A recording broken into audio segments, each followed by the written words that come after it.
बांग्लादेशियों के फर्जी पासपोर्ट बनाए गए, वो भी टोहाना के एड्रेस पर। सोचकर देखिए कितना बड़ा फर्जीवाड़ा। और इस प्रकार कोई भी जो क्रिमिनल है वो किस प्रकार पासपोर्ट बनवा सकता है, इसकी कल्पना भी नहीं की जा सकती थी कि इस तरीके से भी हो सकता है। और इस फर्जीवाड़े के अंदर सिर्फ दूसरे लोग ही नहीं, पुलिस प्रशासन के भी कुछ एक लोग इसमें शामिल पाए गए हैं। तो आप सोच सकते हैं बांग्लादेश या अन्य और पंजाब के कुछ लोगों के द्वारा फर्जी पासपोर्ट बनाए गए, वो भी टोहाना के एड्रेस पर। और आप को यकीन नहीं होगा कि उनकी वेरिफिकेशन भी हो गई। हालांकि जो वेरिफिकेशन की गई है, जब उनके एड्रेस को खंगाला गया तो टोहाना में उनका एड्रेस ही नहीं मिला। तो आप सोच सकते हैं सुरक्षा में कितनी बड़ी सेंध इस फर्जीवाड़े से हुई है। तो चलिए एक बार फिर चलते हैं टोहाना के डीएसपी बिरम सिंह के पास, क्योंकि पहले भी बहुत से पासपोर्ट जो है फर्जी पाए गए थे, अब दोबारा से 56 पासपोर्ट फिर फर्जी पाए गए हैं।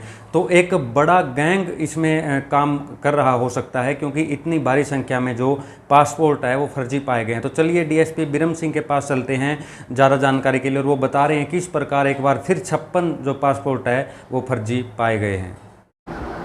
पिछले वर्ष जो है वो कुछ पासपोर्ट इस तरह के पाए गए थे जो फर्जी एड्रेस थे और यहाँ पे वो आदमी नहीं रहते थे, जिनके संबंध में पहले अभियोग अंकित किए गए थे। अभी जो है वो कुछ पासपोर्ट इसी प्रकार के पाए गए हैं जिनकी हमने वेरिफिकेशन दोबारा से कराई गई, तो वो पिछले सालों के कुछ पासपोर्ट जो है वो फर्जी पाए गए हैं, जिनके संबंध में थाना शहर टोहाना में अभियोग अंकित किया गया है और एसआईटी द्वारा उसका अनुसंधान जो है वो किया जा रहा है। देखिए एग्जैक्ट फिगर तो अभी मेरे पास नहीं है, लेकिन 3-4 दर्जन के लगभग ये ऐसे पाए गए हैं जो रीवेरिफिकेशन में, और जो ये आदमी हैं यहाँ के रहने वाले नहीं पाए गए हैं, ये बाहर के हैं। बाकी आगे अनुसंधान जो है इस मामले में वो जारी है।